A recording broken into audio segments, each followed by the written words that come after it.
예. 오늘 마가복음 13장 28절부터 37절 말씀으로 이 세대가 지나가기 전에 라고 하는 말씀으로 말씀 전하겠습니다. 제가 지금 목 상태가 약간 이제 좋지 않으니 이제 듣기 좀 불편하시더라도 이해하시길 바랍니다. 마가복음 13장 28절부터 37절 말씀인데요. 이제 예수님께서 잡히시기 전날이라고 보시면 됩니다. 이제 목요일 날 잡히셨다 그러면 수요일 날 하신 말씀이에요.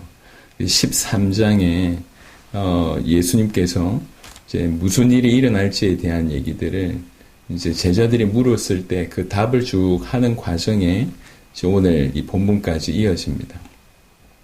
본문에서 주님의 다시 오심과 마지막 때의 징조에 관한 얘기를 좀 쭉 하고 있습니다.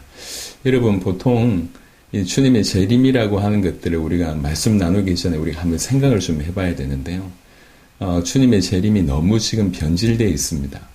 특별히 이제 다미 선교회나 이런 사이비 또 이단들의 이렇게 주로 포커스가 이제 재림이다 보니까 그 재림의 어떤 얘기들을 계속하면서 조금 속된 말로 얘기하면 거의 물을 흐려놨습니다. 그래서 주님의 재림 얘기하면 사람들이 이상하게 생각을 해요.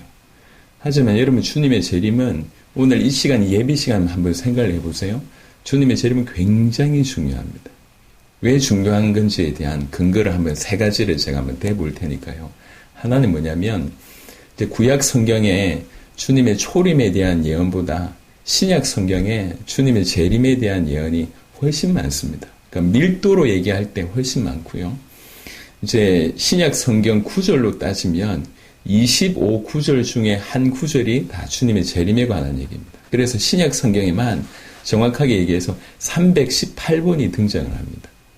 그러니까 구약에서 얘기했던 주님의 초림이 100% 그대로 성취됐다고 하면 그보다 훨씬 몇 곱절 주님의 재림은 반드시 성취된다는 겁니다. 이게 첫 번째 이유고요. 두 번째는요.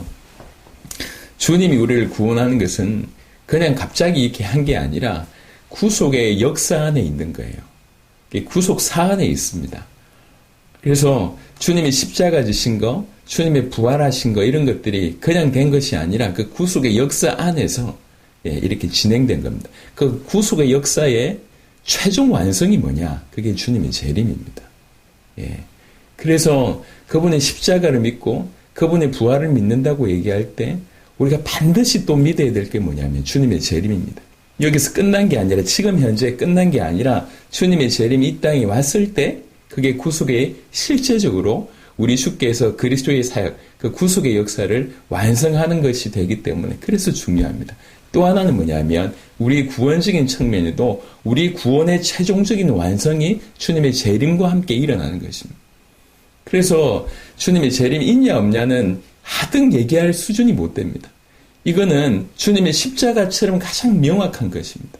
주님의 십자가와 부활처럼 그 구속의 역사 안에 만약 재림이 없다고 한다고 하면 이것들이 이제 성경에 예언된 바 좀 불완전한 부분이시죠.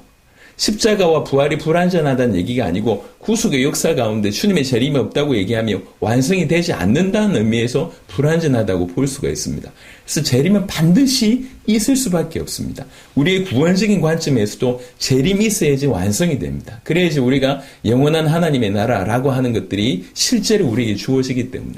그래서 그냥 신약 성경에 많이 예언됐기 때문에 주님 오시겠지 이 정도가 아니고요. 그 구속의 역사의 종결이기 때문에 반드시 그 일은 있을 수밖에 없고 우리 구원의 최종적인 완성이기 때문에 주님의 재림은 있을 수밖에 없습니다. 그래서 재림이 너무 중요하기 때문에 한편으로는 사단의 방해가 이토록 많았던 것입니다. 이토록 이 재림의 약속에서 벗어나게끔 공격이 많았던 것입니다. 그 정도로 이 주님의 재림은 굉장히 중요한 얘기입니다. 또 주님이 재림하시기 때문에 중요한 건 그것이 진실이기 때문에 우리가 어떻게 살아야 되냐. 그 주님의 재림의 기준에서 우리가 살아야 된다는 것들인 거죠. 그래서 이런 부분들을 조금 생각하시면서 오늘 말씀을 좀 보시면 좋겠는데 사실 28절, 29절이 최근에 많이 회자됩니다. 한번 읽어보시면 무화과 나무의 비유를 배우라. 그 그 가지가 연하여지고 잎사귀를 내면 여름이 가까운 줄 아나니 이와 같이 너희가 이런 일이 일어나는 것을 보거든 인자가 가까이 문 앞에 이른 줄 알라. 요즘에 이 구절 가지고 어떻게 해석을 하냐면 무화과나무, 성경에서 무화과나무는 이스라엘을 지칭한다라고 이제 이렇게 보통은 이렇게 여겨집니다. 그래서 이스라엘 땅에 무화과가 많았고 이스라엘 무화과 나무 자체가 이제 이스라엘을 지칭한다고 하는 부분들이 많이 좀 이렇게 들어가 있어요. 그래서 무화과 나무의 비유를 배우라. 그 가지가 연하여지고 잎사귀를 내면 여름이 곧 가까운 줄 아나니 이제 이렇게 무화과 나무를 얘기하면서 이런 일이 벌어지면 여름이 가까운 줄 아나니 그러면서 이제 인자가 가까이 문 앞에 이를 줄 안다. 이렇게 이제 얘기를 하는 겁니다. 그래서 이 무화과 나무의 비유를 얘기하면서 이게 이스라엘을 얘기하고요. 여러분 이스라엘이 공식적으로 AD 70년에 완전히 망했습니다. 이 로마의 디도 장군을 통해서 완전히 망했는데 이 나라가 1900년 만에 다시 독립해서 나라를 세우게 됩니다. 그게 1948년입니다. 이스라엘이라고 하는 나라가 약 2000년 만에 다시 회복되는 거죠. 이걸 뭘로 보는 거냐면 이제 그 가지가 연하여지고 잎사귀를 내는 그거다. 이렇게 보는 거예요. 그렇게 봐서 그 다음에 바로 30절에 보니까 내가 진실로 너에게 말하노니 이 세대가 지나가기 전에 이 일이 다 일어나리라 이렇게 얘기하는 거예요. 그것을 기준으로 해서 1948년 이게 이제 그때다. 거기에서 한 세대 안에 끝이 온다. 이렇게 해석을 하는 거예요. 그래서 이 한 세대를 또 어떻게 해석하냐면 보통의 이제 사람들은 30년, 40년, 50년 이렇게 해석을 합니다. 그런데 조금 더, 그러니까 이제 여튼 30년, 40년, 50년 해석을 하다 보니까 최근에 이런 일들이 굉장히 많았습니다. 여러분, 다미 선교에도 사실 이런 계산으로 나온 거예요. 이제 이스라엘이 1948년에 회복이 됐으니까. 그리고 나서 이제 40, 50년 안에 올 거다. 이래서 1992년 10월로 얘기해서 우리나라가 난리가 났었지 않습니까? 근데 이러한 해석들이 굉장히 많습니다. 여러분, 또 하나는 창세기 15장에 잠시 볼게요. 이건 지금 핵심적인 얘기가 아니고 지금 돌아다니고 있는 많은 얘기들에 대해서 좀 정리를 해드릴 필요가 있을 것 같아서 말씀을 합니다. 창세기 15장 13절부터 창세기 15장 그냥 한 구절만 보겠습니다. 13절 여호와께서 아브라함에게 이르시되 너는 반드시 알라 네 자손이 이방에서 객이되어 그들을 섬기겠고 그들은 400년 동안 네 자손을 괴롭히리니 이렇게 되어 있습니다. 400년이라고 되어 있습니다. 16절에 보니까 네 자손은 4대 만에 이 땅으로 돌아오리니 이렇게 되어 있어요. 400년을 얘기하고 그걸 뭐라고 얘기했습니까? 4대라고 얘기했습니다. 그러면 한 대는 어떻게 계산이 되는 거죠? 100년이 계산이 되는 겁니다. 그래서 1948년을 기준해서 100년 안에 온다. 지금 이게 여러 가지 떠오르는 그 이슈 중에 하나입니다. 그 중에 하나가 또 최근에 이제 이스라엘 지금 성전이 다시 서는 부분들이 논의가 많이 되고 있잖아요. 이스라엘의 1성전이 솔로몬이 지었습니다. 솔로몬의 성전이고 그게 파괴되고 다시 이제 포로로 갔다가 귀환했을 때 이제 스룹바벨 중심으로 성전을 회복하게 됩니다. 그래서 제2성전을 스룹바벨 성전이라고 합니다. 그러고 나서 이제 무너진 거예요. 무너지고 나서 지금 제3성전을 세우려고 하는 이런 분위기입니다. 그걸 다 사인으로 생각을 하는 거죠. 그래서 해석하기를 얼마 남지 않았다. 이렇게 보통 사람들이 얘기를 합니다. 그러면서 이제 뭐라고 얘기하냐면 로마서 9장부터 11장 보면 이스라엘의 집단 회심 내지는 이스라엘의 민족적인 어떤 구원 요걸 주장합니다. 여러분 이스라엘 사람이기 때문에 구원받는다고 하는 것은 성경하고 철저하게 위배됩니다. 이게 민족이기 때문에 구원받는다고 하는 것은 성경 전체와 이렇게 완전히 대치되는 상황입니다. 근데 무슨 일은 일어날 수 있냐면 그 이스라엘 안에서 갑자기 많은 사람들이 믿는 일은 얼마든지 일어날 수 있습니다. 하지만 전자를 주장한다고 얘기하면 이건 틀린 얘기예요.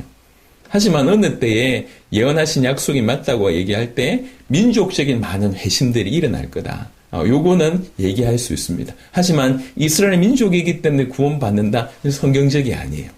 예. 그리고 이제 과연 무화과 나무 이 비유가 이스라엘의 독립을 얘기하는 것이냐라고 얘기할 때도 생각해 봐야 됩니다.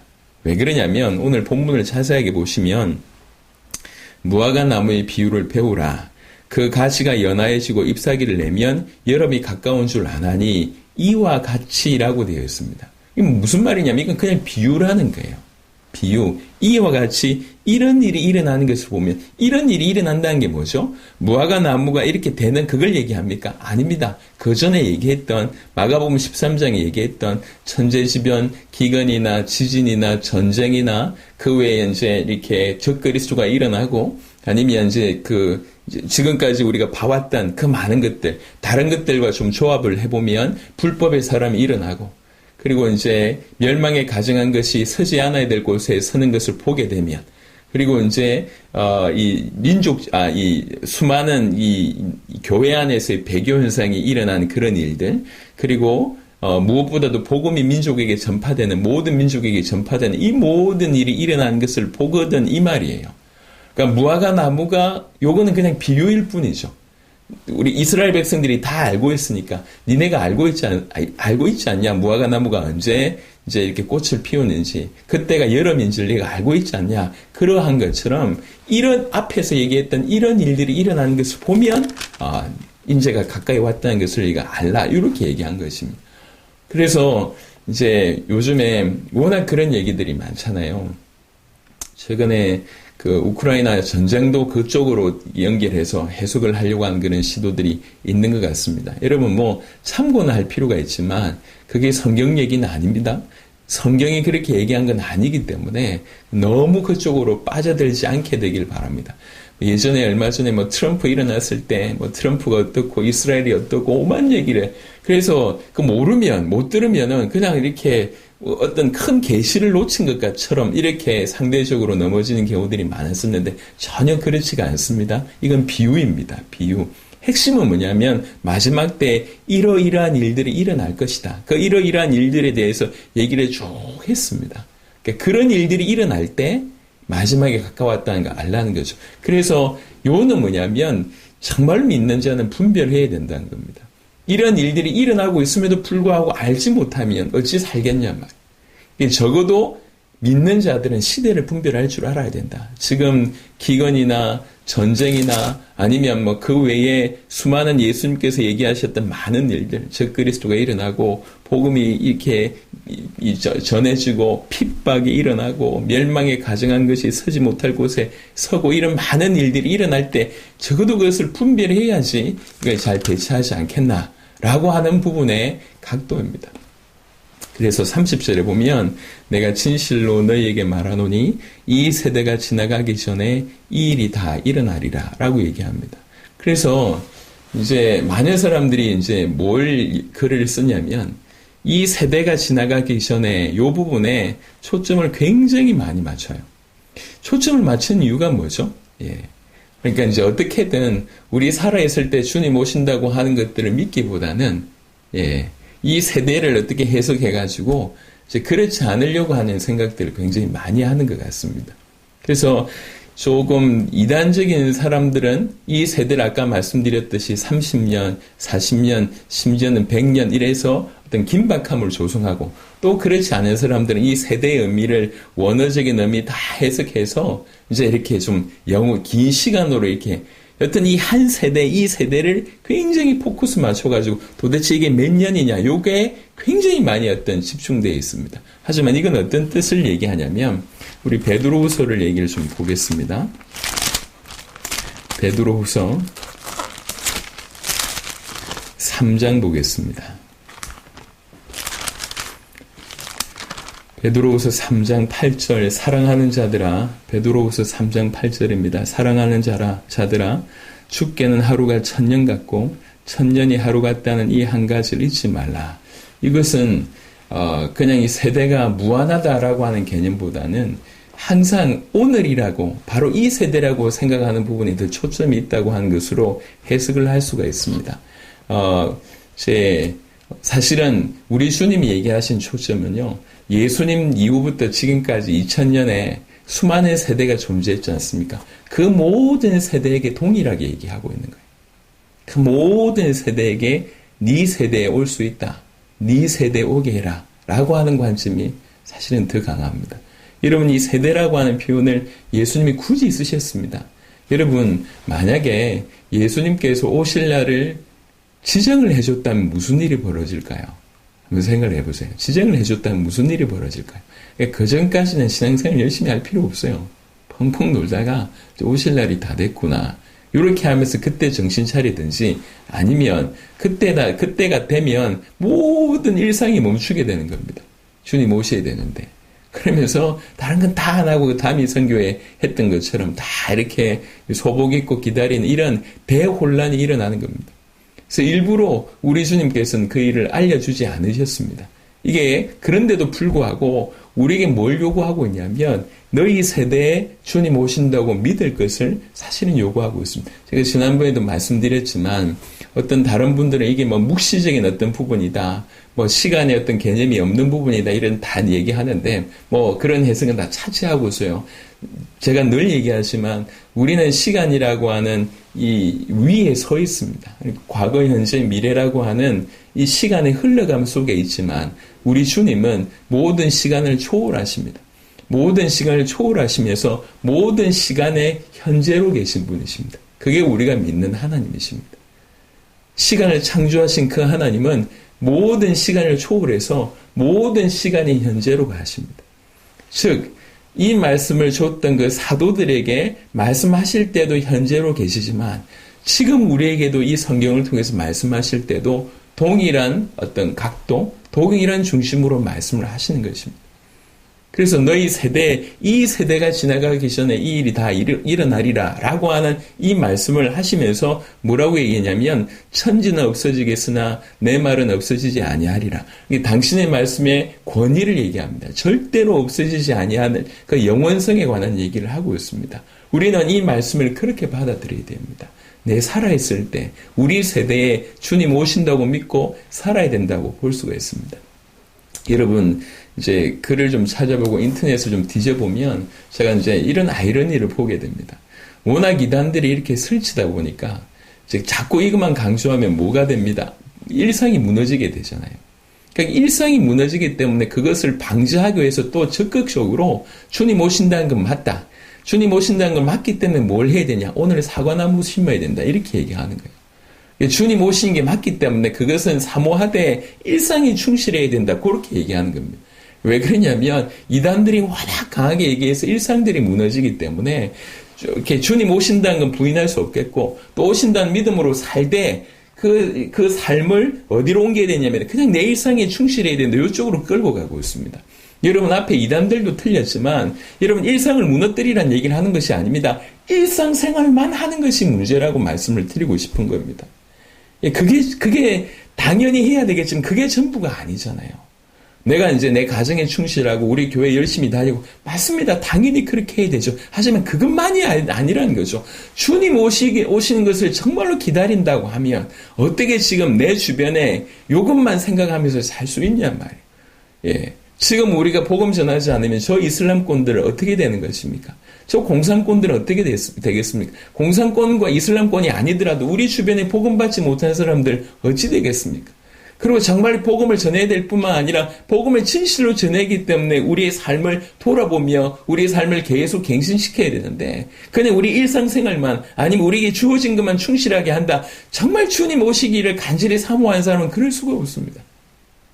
당연히 그 일에 최선을 다해야 되겠지만 그걸 넘어설 수밖에 없고 주님의 다시 오심을 위해서 그래서 어떤 분이 뭐라고 얘기하냐면 이것도 잘못된 거라고 얘기를 하더라고요. 정말 마라나타 신앙을 가지고 있으면 최선을 다해서 자기 맡은 자리에 충성봉사해야 되지 주님이 오실 날을 단축시킨다고 저 모든 민족이 들어가고 그 다음에 이제 성경 번역을 위해서 막 뛰어들어가고 이렇게 하는 것은 극단적이다 이렇게 표현을 했어요. 그래서 저는 도무지 이해가 안 돼요. 그게 도대체 무슨 말을 하는지. 주님 다시 오심을 진실로 믿는다고 하면 당연히 우리의 생활에 최선을 다해야 되겠지만 이것으로 만족할 수가 없지 않습니까? 어떻게든 복음이 전 세계에 흘러가게 되는데 역할을 해야 될 거 아닙니까? 근데 이런 부분들을 열심히 하면 극단적이라고 얘기하니까 이게 맞지가 않는 거죠. 예. 여러분, 이 연애를 해보셨잖아요. 연애를 해봤는데 연애는 열심히 하되 만나지 마. 이게 말이 되냔 말이에요. 사랑은 열심히 하는데 대화하지 마. 이게 말이 되냔 말이에요. 그러니까 안 맞는 얘기예요. 맞을 수가 없는 얘기예요. 주님 오심을 간절히 사랑하는데, 간절히 사모하는데, 그냥 직장생활 열심히 하고, 그냥 가정생활 열심히 하고, 그것만 해. 교회 열심히 그냥 돌아보고 헌금만 해. 이럴 수 있습니까? 이단들의 폐해 때문에 일상생활이 무너질까봐 메시지를 강하게 하는 건 이해됩니다. 하지만 성경에서 진실로 예수님을 믿었던 사람, 주님의 다시 오심을 믿었던 사람들이 어떻게 했는지 보세요. 여러분 사도행전에 보니까 많은 사람들이 칭찬을 받았다고 얘기합니다. 그러니까 모든 영역에서 헌신했겠죠. 하지만 칭찬받는 데서 그치지 않았습니다. 사도행전 전반에 보면 초대교회 때 수많은 사람들이 칭찬을 받았지만 칭찬받는 거기에서 그치지 않았습니다. 그들은 그 자리에 머물 수가 없었습니다. 그래서 땅끝까지 갈 수밖에 없고 땅끝까지 가는데 모든 부분들을 올인할 수밖에 없었습니다. 이렇게 살아갔다는 것이죠. 여러분 그래서 오늘 사실은 포인트가 여러 가지 있지만 그럼에도 불구하고 이 세대가 지나가기 전에라고 하는 것을 제가 강력히 주장한 것은 사실 이것 가운데 우리의 믿음이 나와줘야 됩니다. 여러분 오늘 이 메시지를 들으면서 주님의 재림이라고 하는 것을 여러분 다시 깊이 있게 생각하십시오. 많은 사람들이 내 살아있을 때는 안 오셨으면 좋겠다. 이런 마음이 사실 더 큽니다. 그리고 이제 자녀를 키우면 우리 애가 결혼해야지. 우리 애가 자녀는 낳아야지. 전부 세상 기준을 가지고 있습니다.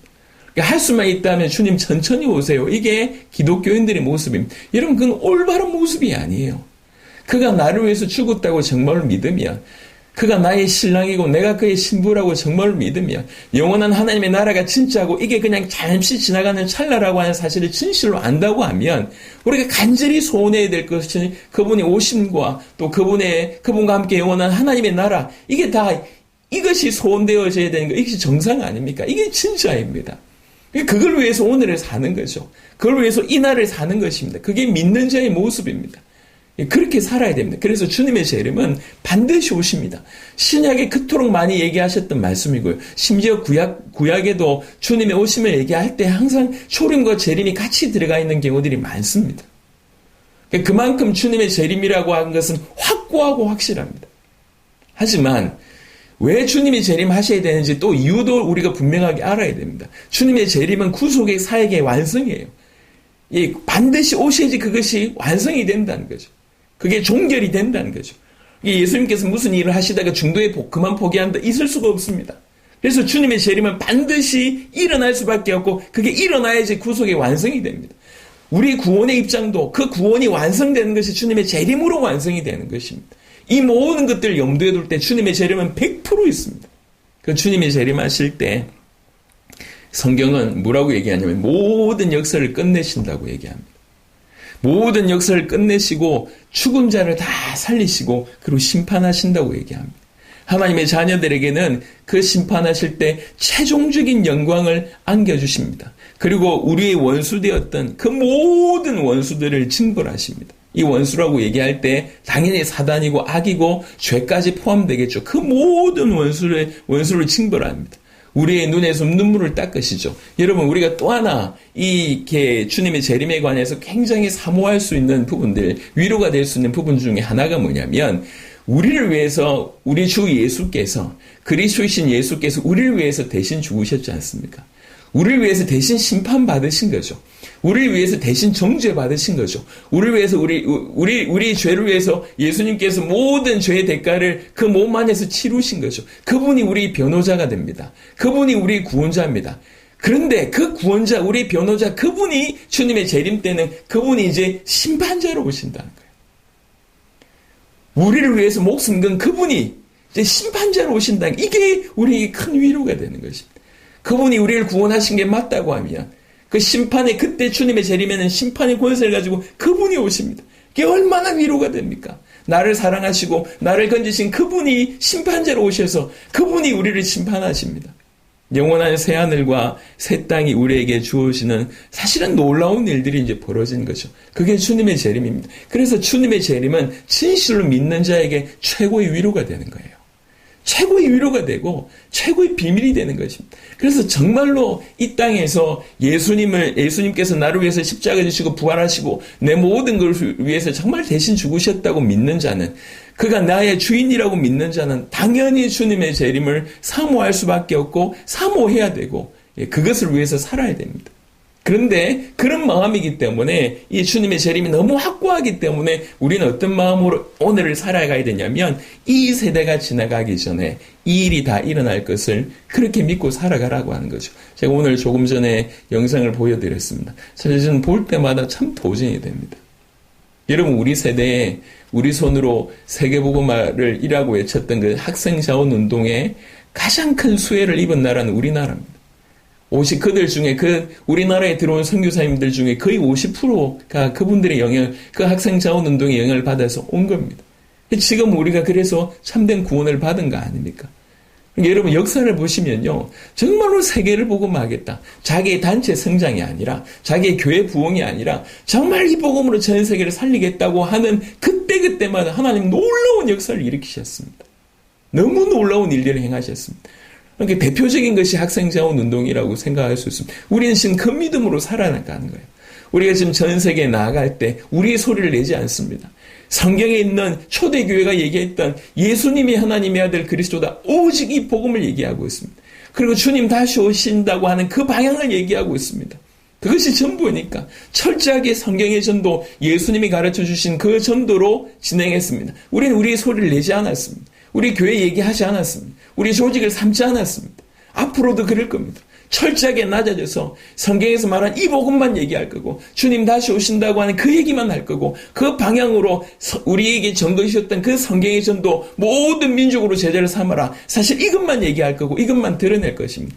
지나간 시간 동안에 그것 때문에 하나님께서 우리에게 너무 많은 은혜를 주셨습니다. 어제도 이제 토요 국제 이제 모임 세미나 끝나고 참여하셨던 분이 또 연락이 오셨어요. 너무 감동이 된다. 그렇죠. 여러분, 조직이나 단체를 넘어서야 됩니다. 그래야 모두를 도울 수가 있습니다. 하나님께서 이렇게 해오셨습니다. 우리가 이 마음으로 살아가야 돼요.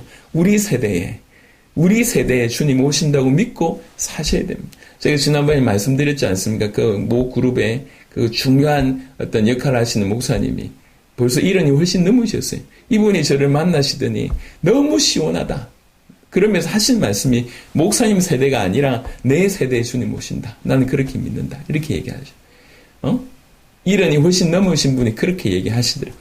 그게 맞습니다. 우리에게 우리 주님이 원하시는 것은 모든 시간에 현재로 계신 그 주님이 말씀하시기를 이 세대가 지나가기 전에 이 일이 다 일어나리라. 주님 다시 오신다고 믿고 살라고 얘기하신 것입니다. 이게 우리가 오늘 가지고 있어야 될 믿음입니다.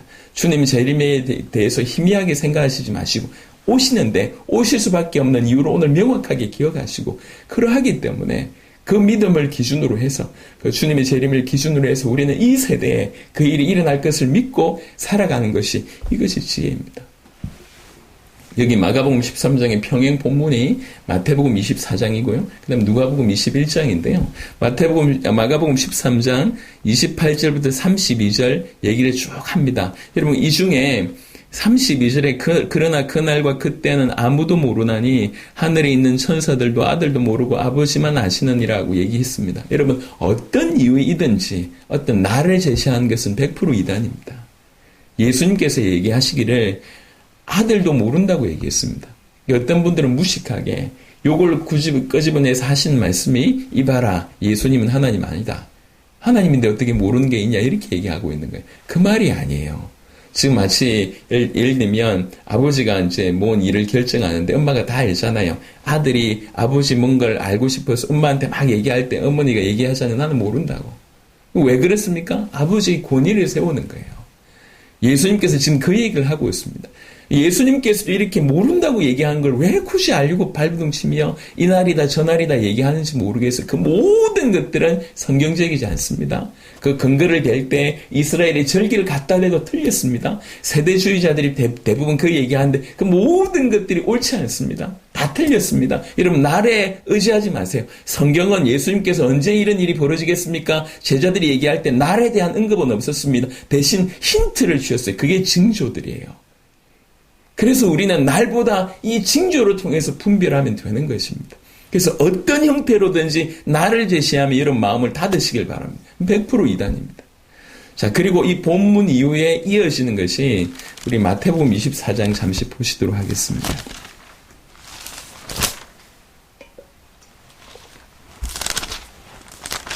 마태복음 24장 이게 32절부터 36절이 마가복음 13장 28절부터 32절의 내용과 거의 동일합니다. 그리고 나서 36절에 그러나 그날과 그때는 아무도 모르나니 하늘의 천사들도 아들도 모르고 오직 아버지만 아시느니라 해놓고 마가복음 13장에 본문이 없는 내용이 여기에 첨언되는데요. 노아의 때와 같이 인자의 임함도 그러하리라. 홍수전에 노아가 방주에 들어가던 날까지 사람들이 먹고 마시고 장가들고 시집가고 있으면서 홍수가 나서 그들을 다 멸하기까지 깨닫지 못하였으니 인자의 임함도 이와 같으리라. 노아의 때와 같은 일이 벌어진다고 얘기합니다. 노아의 때를 얘기하면서 크게 두 가지를 얘기합니다. 뭐라고 얘기하냐면 사람들이 먹고 마시고 장가들고 시집가고 있으면서 이렇게 얘기합니다. 이러면 먹는 것, 마시는 것, 장가드는 것, 시집가는 게 틀린 얘기입니까? 잘못된 얘기입니까? 아닙니다. 그냥 일상을 얘기하는 거예요. 근데 이 관점은 뭐냐면 노아의 때에 노아가 곧 홍수 날 거다라고 예언을 했습니다. 그래서 실제로 날 거다 예언할 뿐만 아니라 그것을 준비하는 모습을 120년 동안 보이셨습니다. 저 산꼭대기에서 방주 만드는 걸 보여줬어요. 계속 얘기했습니다. 심판이 있다. 심판 곧 올 것이다. 우리 주님이 이번에 심판을 물로 하신다고 얘기했다. 120년을 말과 삶으로 했습니다. 노아가 전도했다고 한 구절이 성경에 나와 있습니다. 실제로 말과 삶으로 계속 경고했습니다. 하지만 39절에 홍수가 나서 그들을 다 멸하기까지 깨닫지 못하였다고 얘기합니다. 이게 노아의 때의 특징이라는 거예요. 마찬가지입니다. 지금 이때도 마찬가지입니다.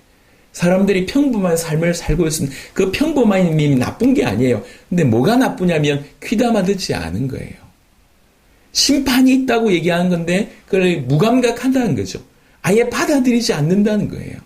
그러면서 자기 할 일만 하고 있습니다. 주님이 계속 심판한다고 얘기하셨었는데 노아의 때 한 가지 특징을 얘기하자면 무감각이에요. 무감각.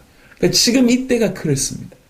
지금 주님 다시 오실 날들이 가까워지고 있다는 것을 조금만 눈을 뜨고 기도해 보면 정확하게 성경 그대로 어떤 분들은 뭐라고 얘기하냐면 주님의 다시 오심만 빼고는 다 이루어졌다고 얘기할 정도로 너무 많은 일들이 벌어지는데 귀를 열지 않습니다. 우리 마음을 닫고 있습니다. 눈앞에 보이는 먹는 것 마시는 것 위주로 살아가고 있습니다.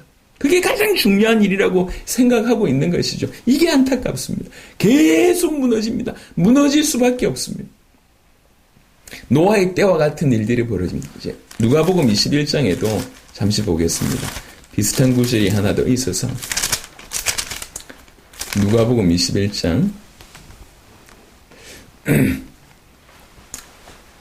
29절부터 이제 33절까지가 마가복음 13장 28절부터 32절의 내용입니다. 쭉 내용이 똑같아요. 34절에 보면 너희는 스스로 조심하라. 그렇지 않으면 방탕함과 술취함과 생활의 염려로 마음이 둔하여지고 이렇게 되어 있습니다. 아까 노아의 때를 깨닫지 못했다라고 하는 무감각이라고 표현한다면 누가복음 21장은 약간 더 뭐라고 표현하냐면 마음이 둔하여진다고 얘기합니다. 마음이 둔하여지는데 마음이 둔하여지는 이유가 세 가지라고 얘기합니다. 하나는 뭐냐면 이제 방탕이라고 얘기하고 또 하나는 술 취함이라고 얘기하고 또 하나가 생활의 염려라고 얘기합니다. 그러면 실제로 생활의 염려 때문에 우리 너무 중요한 하나님의 말씀을 놓칠 때가 너무 많습니다. 예. 지금 이 시대가 돈이 최고인 시대가 돼버렸잖아요.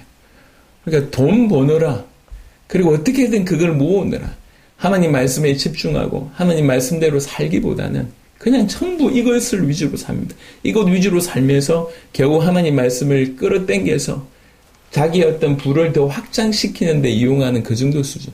수많은 사람들이 큰 교회를 다닌 이유 중에 하나가 큰 교회가 제공해주는 많은 혜택을 누리고 헌신하지 않으려고 가는 경우들이 적지 않습니다. 그리고 그 안에 자기가 무슨 사업을 한다고 하면 유익이 될 거 아니에요. 이런 것들 때문에 가는 경우들이 많이 있다고 제가 들었습니다. 그런 일이 없었으면 더 좋겠지만요. 안타까운 거죠. 생활이 염려. 뭐 먹을까? 뭐 마실까? 입을 게 없는데 이 일은 어떻게 하지? 생활의 염려에 찌들어서 우리 주님의 경고의 말씀, 우리 주님께서 우리에게 허락하신 복음을 듣지 않는다는 거죠. 또 하나는 방탕한다고 얘기합니다. 방탕. 그러면 실제로 이 시대가 그렇잖아요. 예전 같은 경우에 사실은 드러낼 수 없는 수준이 지금 평범하게 돼버렸습니다. 그냥 일상이에요, 일상. 너무 기가 막힌 일들이 일상적으로 벌어지고 있습니다. 특별히 청소년 문제부터 시작해서 이렇게 남녀노소 불문하고 타락의 정점을 찍고 있습니다. 어떻게 이럴 수, 이런 일들이 벌어지고 있습니다. 또 하나는 술 취함이라고 얘기합니다. 술 취함은 모든 나쁜 것을 표현하는 겁니다. 술 취함은 그냥 술 자체의 취함도 포함되어 있지만 모두 좋지 않은 것들이 취해 있는 거예요. 올바로 집중해야 될 것들을 잃어버리게 만든 모든 것에 취해 있습니다. 이것들 때문에 뭐 한다고 얘기합니까? 마음이 둔하여진다고 얘기했어요. 하나님 살아계시는가? 과연 예수님이 그리스도가 맞는가? 그분이 정말로 특별히 다시 오는 게 맞는가? 전혀 생각을 못하고 있다. 이게 마지막 때에 일어날 일이라고 얘기하고 있습니다. 그래서 뭐라고 얘기하냐면 뜻밖의 그날이 덫과 같이 너에게 말이라. 어느 날 뜻밖의 일어나는데 덫처럼 너를 사로잡을 것이다. 이렇게 얘기합니다. 그래서 노아의 때처럼 무감각해지는 것, 또 생활의 염려와 술 취함과 방탕함 때문에 그 마음이 둔하여지는 것이 가장 문제임을, 그게 시대의 특징임을 얘기하고 있습니다. 지금 이 시대가 그렇습니다. 그래서 마가복음 13장으로 다시 돌아가 보면 마가복음 13장 33절부터 제가 쭉 한번 읽어볼게요. 유독 한 문장이 계속 반복됩니다. 보세요. 주의하라, 깨어있으라. 그때가 언제인지 알지 못함이라. 가령 사람이 집을 떠나 타국으로 갈 때 그 종들에게 고난을 주어 각각 사물을 맡기며 문지기에게 깨어있으라 명함과 같으니, 그러므로 깨어있으라. 집주인이 언제 올는지, 혹 저물 때일는지 밤중일는지 닭 울 때일는지 새벽일는지 너희가 알지 못함이라. 그가 호련히 와서 너희가 자는 것을 보지 않도록 하라. 깨어있으라. 내가 너에게 하는 이 말은 모든 사람에게 하는 말이니라 하시니라. 깨어있으라라고 하는 이 단어가, 이 문장이 4번 나옵니다. 신약 성경에 22번 써져 있는데 그 중에 4번이 여기 나와 있습니다. 여러분, 지금 우리가 뭘 얘기하고 있습니까? 예수님께서 내일이면 잡히시는 날입니다. 그 오늘 얘기하시는 거예요. 오늘 얘기하시면서 마지막 때에 대한 얘기를 쭉 합니다. 그러니까 주님의 재림에 대한 얘기를 하고 그 재림 때 일어날 징조에 관한 얘기를 합니다. 재림이 얼마나 확실한지에 대한 내용이죠. 그 재림이 확실하기 때문에 그 재림을 준비하는 삶을 살되 이 세대가 지나가기 전에라고 하는 그 중심으로 살라고 얘기하고, 그러면서 구체적인 어떤 삶의 방법은 뭐냐면 깨어있으라고 얘기하는 거예요. 깨어있으라. 굉장히 중요합니다. 깨어있으라. 4번이나 이 언급을 하고 계십니다. 여러분, 깨어있다는 말이 무슨 표현일까요? 성경의 원어로 보면 깨어있다는 얘기가 그리고레오라고 하는 이제 헬라어인데, 요 의미는 방심하지 않는다, 주의를 기울이고 조심한다, 준비한다, 요런 뜻입니다. 요런 뜻입니다. 그래서 방심하지 않고, 방심하지 않고 주의를 기울이고 또 한편으로는 준비하고 있는 것이, 그게 깨어있는 부분이라고 얘기합니다. 누가복음 21장과 비교해 보면 둔하여지지 않는 것, 마태복음 24장과 비교해 보면 무감각해지지 않는 것, 이게 깨어있는 것이라고 볼 수가 있습니다. 오늘 본문을 통해서 조금 더 구체적으로 보시면 가령이라고 얘기하잖아요. 가령 34절, 가령 사람이 집을 떠나 타국으로 갈 때에 그 종들에게 고난을 주어 각각 사물을 맡기며 문지기에게 깨어있으라 명함과 같으니, 지금 똑같은 얘기입니다. 우리에게 우리 주님께서 뭘 주셨냐면 권한을 주셨어요. 그리고 사물을 맡기셨어요. 그리고 깨어있으라고 얘기합니다. 깨어있으라고 하는 것은 이 맡긴 것에 대해서 책임을 다하는 것이다, 본분을 다하는 것이다, 이렇게 볼 수 있고, 또 한편으로는 이 맡긴 것에 대해서 충성을 다하는 것이다, 이렇게도 이해할 수가 있을 것 같습니다. 그래서 우리에게 무슨 고난을 주셨습니까? 고난이 많은 것 중에 가장 큰 고난은 복음을 전할 고난을 우리에게 주셨습니다. 여러분, 이 복음 전한다는 게 전도가 어려워요, 힘들어, 이렇게 떠나서 복음 전하는 고난을 주셨다고 하는 각도에서 한번 생각을 해보세요. 이건 굉장히 큰 축복입니다. 우리가 복음 받아서 구원받은 것도 감사한데, 우리가 감히 예수님을 대표해서 사람들에게 예수님을 소개할 수 있고 그들로 하여금 예수님을 믿어서 영원한 구원에 이르게 할 수 있는 그 모든 특권을 우리에게 주셨습니다. 여러분이 고난의 의미를 알고 일평생 전도자의 인생을 사는 것은 그만큼 축복이 없습니다. 또 사물을 맡겼다고 얘기합니다. 우리 각각에게 뭔가 섬기는 직분을 허락하셨다는 거죠. 특별히 하나님의 교회, 그냥 교회당 말고 하나님의 교회를 섬기는 직분을 허락하셨습니다. 특별히 문지기에게는 깨어있으라고 얘기합니다. 깨어있어. 문지기에게는 깨어있으라고 얘기하고 문지기가 아닌 자들에게는 깨어있는 것과 마찬가지로 본분을 다하고 충성을 하라고 얘기하는 거죠. 이걸 좀 구체적으로 얘기한 것이 마태복음 24장인데요. 잠시 보겠습니다. 마태복음 24장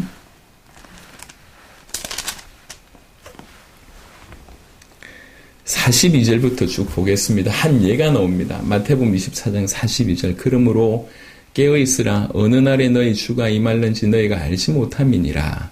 너희도 아는 바니 만일 집주인이 도둑이 어느 시간에 올 줄 알았더라면 깨어있어 그 집을 뚫지 못하게 하였으리라. 이러므로 너희도 준비하고 있으라. 깨어있으라는 다른 말이 준비하고 있으라. 생각하지 않은 때 인자가 오리라. 그러면서 하시는 말씀이에요.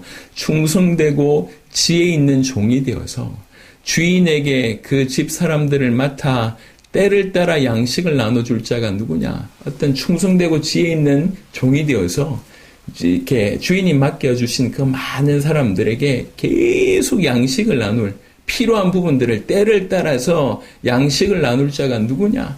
주인이 올 때 그 종이 이렇게 하는 것을 보면 그 종이 복이 있으리로다. 내가 진실로 너희에게 이르노니 주인이 그의 모든 소유를 그에게 맡기리라. 만일 그 악한 종이 마음이 생각하기를 주인이 더디 오리라 하여 동료들을 때리며 술 친구들과 더불어 먹고 마시게 되면 생각하지 않은 날 알지 못하는 시각에 그 종의 주인이 이르러 엄히 때리고 외식하는 자가 받는 벌에 처하리니 거기에서 슬피 울며 이를 갈리라. 이 말은 무슨 말이냐면 깨어있지 않는다는 거죠. 언젠가 노시겠지. 또 안 오실 수도 있고. 이러면서 그냥 자기 하던 그 습관을 쫓아서 사람들 함부로 대하고 방탕에 자기 인생을 놓여주는 이런 모습을 얘기하는 것입니다. 그러니까 깨어있는 자와 깨어있지 않는 자를 예수님이 직접 얘기하신 거죠. 그 중에 깨어있는 자는 이런 자들이라고 얘기합니다. 정말 충성되어서 주인의 집사람들, 우리말로 얘기하면 구원받은 사람들, 아니면 구원받을 사람들을 향하여서 필요한 부분들을 헌신되어 뭐가 더 필요할까? 다 충성되어 그 일을 감당하는 충성되고 지혜 있는 종이 되는 거. 이게 깨어있는 자의 모습이라고 얘기를 하고 있습니다. 여러분, 세상으로 볼 때는 우리 주님 오실 날을 위해서 준비한 인생을 산다. 굉장히 무식한 인생입니다. 무식하지 않겠습니까? 저희가 작년에 우리 이제 보고했지만 예산 중에 작년에 전체 우리 교회에 나온 재정 중에 해외를 도왔던 재정이 60%가 넘었어요. 60%. 그러니까 이제 지금 교회에 필요한 게 많지 않습니까? 그 60%가 한두 푼이 아닐 거 아니에요. 그 60%를 돌아가지고 우리한테 돌아온 게 있냐? 없습니다. 우리 세대 세계복음만 해야 되겠다. 우리 이렇게 지역의 교회 전도사님들이 사례가 있습니까? 사례는 그냥 자기 인생 전체를 드리잖아요. 우리 광명도 마찬가지 아닙니까? 그러면서 이제 이렇게 교회 생활하면 쪼개고 하면서 어떻게든 세계복음 한다고 재정의 60%를 드린다는 건 쉬운 일이 아닙니다, 여러분. 세계 선교회 각 교회 재정에서 얼마나 드리는지 한번 조사해 보세요. 10%만 드린다고 해도 굉장히 큰 일입니다. 하나님께서 우리에게 그런 은혜를 주셨습니다. 여러분, 주님 오신다고 하는 것이 기준되지 않는다고 얼마나 무식하냔 말이에요. 여러분, 제가 강의를 하지 않습니까? 보통은 이게 뭔가 특별한 어떤 증거와 역사가 있는 분들은 그것의 관계의 자료를 숨기고 그 다음에 어떤 회비를 받거나 이렇게 해가지고 수익 창출로 가져갑니다. 예. 책도 많이 우리가 책 제대로 좀 사람들이 알 수 있도록 이제 이렇게 재밌게 쓴다고 하면 얼마든지 재밌게 써서 이제 히트 칠 수 있겠죠. 돈 벌어서 유명해질 수 있겠죠. 여러분, 그게 이제 주님이 원하시는 방법이 아니지 않습니까? 만약 그것이라고 하면 얼마든지 뻗어나갈 수 있는데. 근데 우리의 삶을 보면 주님이 다시 오신다라고 하는 것을 믿지 않는 분들 볼 때는 너무 무식한 인생이에요.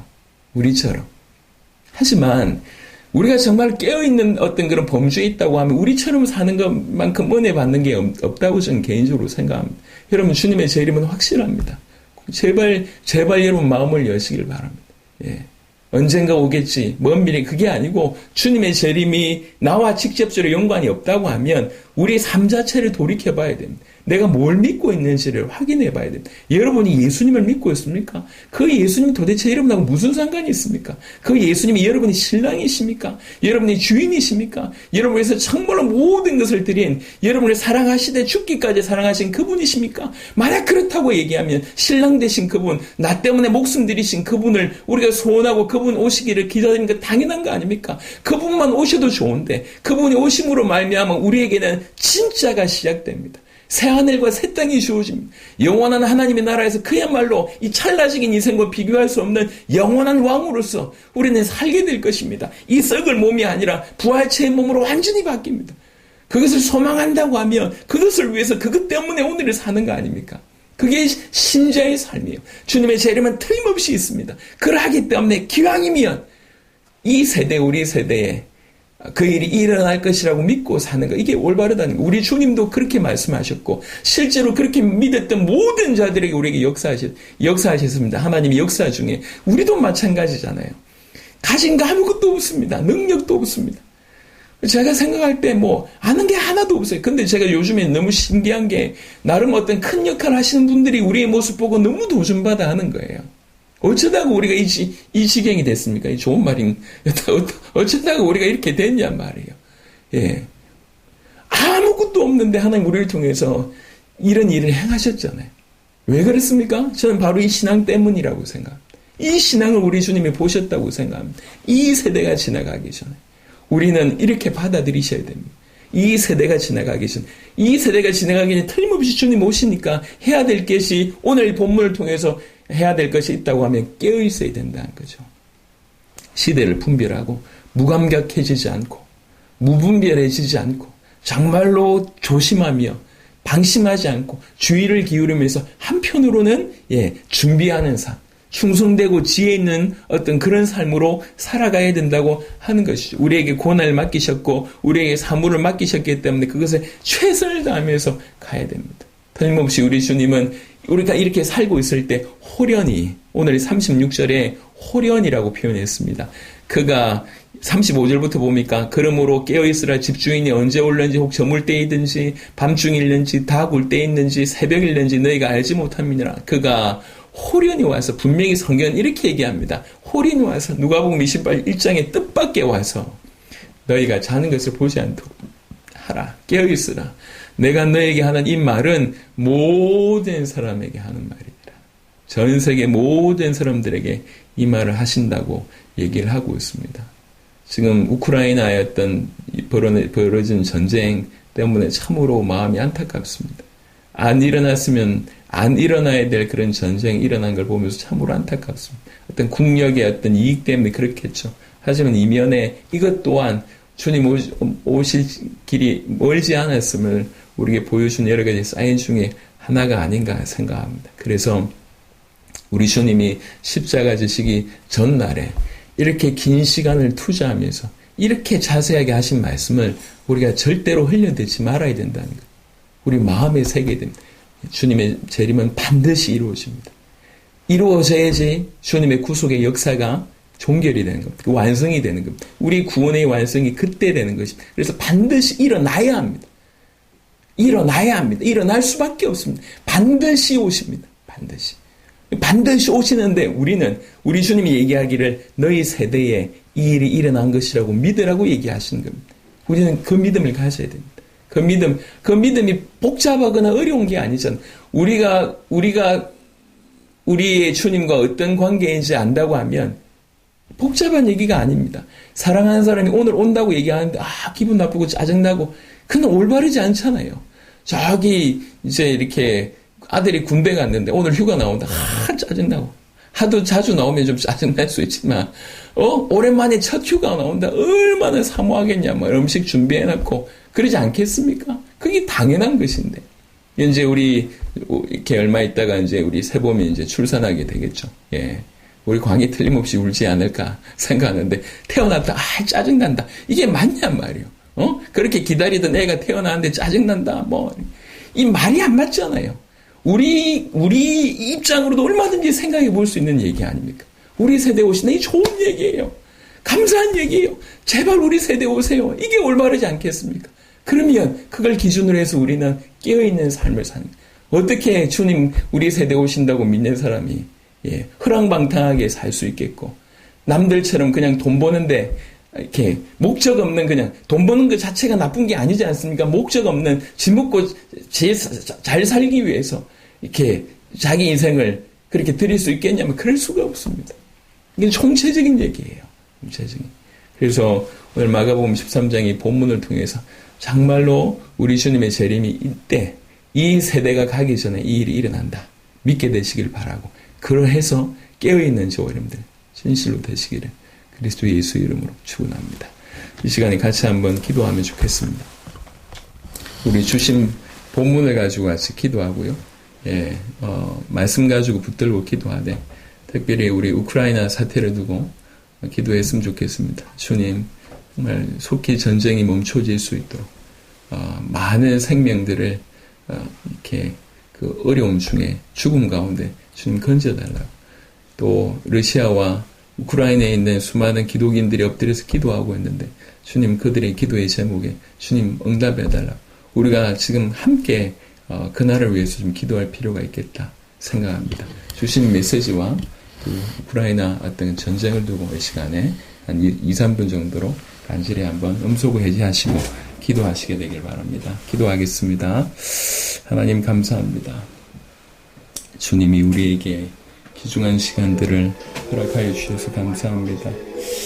하나님, 우리 모든 부분들이 살게 하여 주시옵소서. 우리 모든 부분들이 그리스도 예수 이름으로 회복될 수 있도록 하나님 역사해 주시기를 간절히 소원하고 남나이다. 전능하신 주님, 우리 주님 다시 오심을 명확하게 깨닫게 하소서. 정확하게 알게 하여 주옵소서. 그 주님의 재림을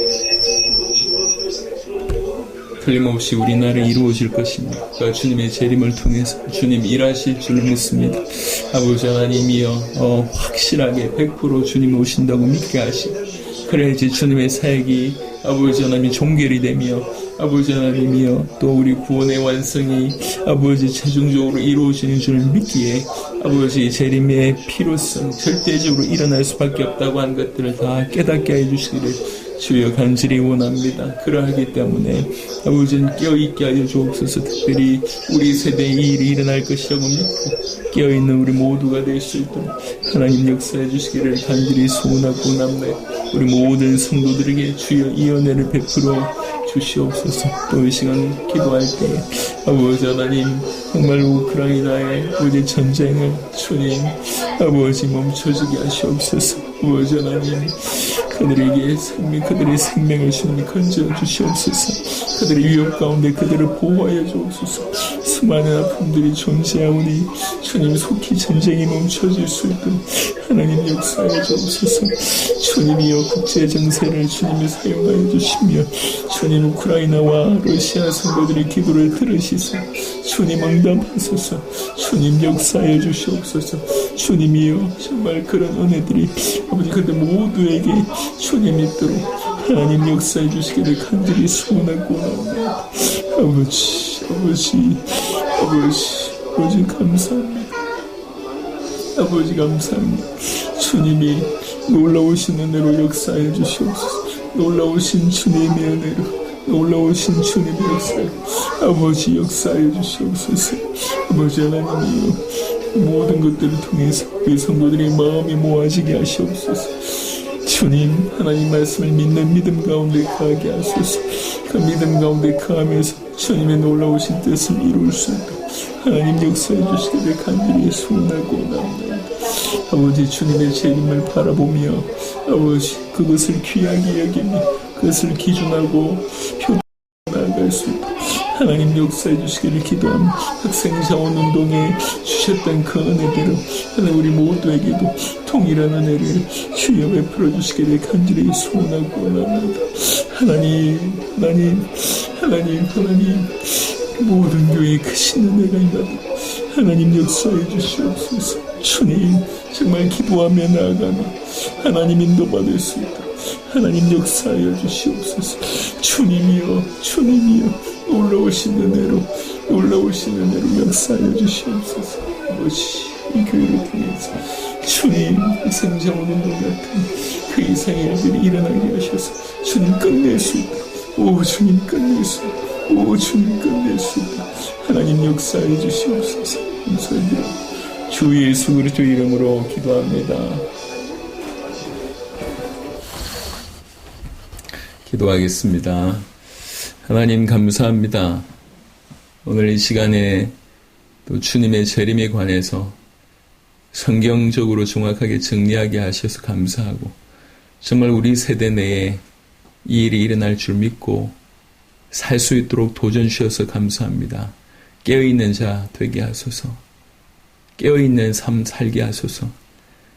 무감각하지 않고 무분별하지 않고 방심하지 않으며 조심하며 준비하는 충성되고 지혜 있는 종으로 살아가는, 맡겨준 고난과 사물을 잘 감당하며 주님 오실 때 칭찬받는 종들로 살아갈 수 있도록 하나님 역사하여 주옵소서. 지금까지 이 교회 주신 은혜가 참으로 감사합니다.